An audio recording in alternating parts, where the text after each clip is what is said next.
प्यारे बच्चों, आप सभी का पुनः स्वागत है। और आज हम प्रश्नावली 6.2 के अंतर्गत उदाहरण नंबर 1 देखेंगे, जिसमें हमें ज्ञात है कि यदि कोई रेखा एक त्रिभुज ABC को भुजाओं AB और AC को क्रमशः D तथा E बिंदु पर प्रतिच्छेद करे और भुजा BC के समानांतर हो, तो हमें सिद्ध करना है कि AD बटे AB बराबर AE बटे EC होगा। तो हमें ये सिद्ध करना है कि AD बटे AB बराबर AE बटे AC होगा। तो ये हम इसमें सिद्ध करेंगे।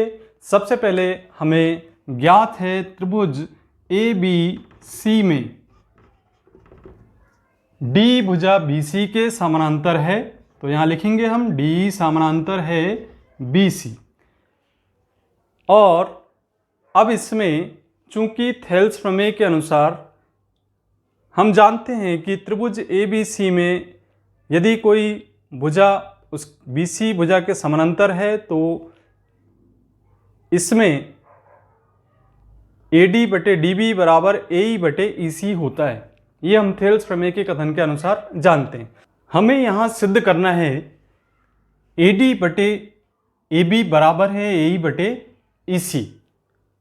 अब इसकी उत्पत्ति करेंगे तो हम चूंकि जानते हैं कि थेल्स प्रमेय से यहाँ पर AD बटे DB बराबर AE बटे EC होता है, तो इसे लिखेंगे AD बटे DB बराबर AE बटे EC।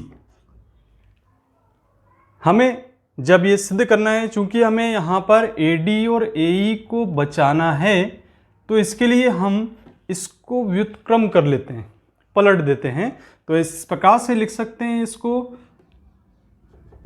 DB बटे AD बराबर EC बटे AE।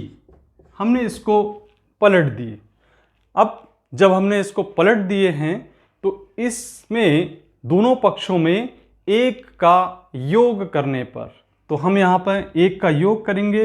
इसे हम लिख सकते हैं DB बटे AD धन 1 बराबर EC बटे AE धन 1।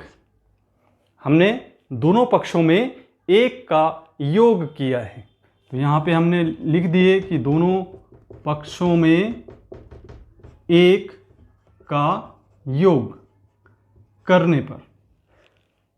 अब इसका लघुत्तम निकाला जा सकता है, तो इसका लघुत्तम आएगा यहाँ पर AD भाग देंगे, एक बार जाएगा, DB का गुणा होगा, तो यहाँ DB धन यहाँ 1 बटे 1, एक का भाग देंगे, AD बार जाएगा, AD का 1 में गुणा होगा, तो AD होगा। इसी प्रकार से इसमें भी इसका लघुत्तम AE निकल के आएगा। जब AE इसका लघुत्तम होगा, तब हम देखते हैं कि भाग देने पर यहाँ पर EC प्राप्त होगा, और यहाँ भाग देंगे तो AE हमें मिल जाता है। तो आप यहाँ ध्यान से देख रहे हैं कि हमें मिल गया DB धन AD, और यहाँ DB धन AD किसके बराबर है? दोनों का योग हो रहा है, तो ये AB के बराबर होगा। तो इसको हम AB लिख सकते हैं, और बटे में हमें AD दिया है। इसी प्रकार यहाँ पर EC धन AE, तो हम देखते हैं EC और AE यह इसका योग AC के बराबर है, तो इसके स्थान पर AC लिखा जा सकता है। इसे हम लिखेंगे AC बटे AE। हमने ये प्राप्त कर लिया AB बटे AD बराबर AC बटे AE।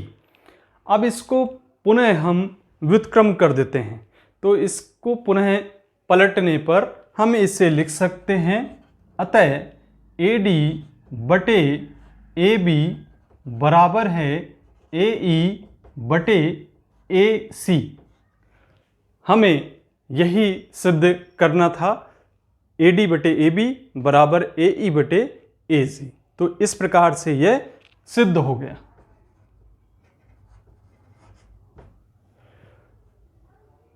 तो आशा करता हूं आपको उदाहरण नंबर 1 समझ में आ गया होगा। मिलते हैं हम अगले वीडियो में। धन्यवाद।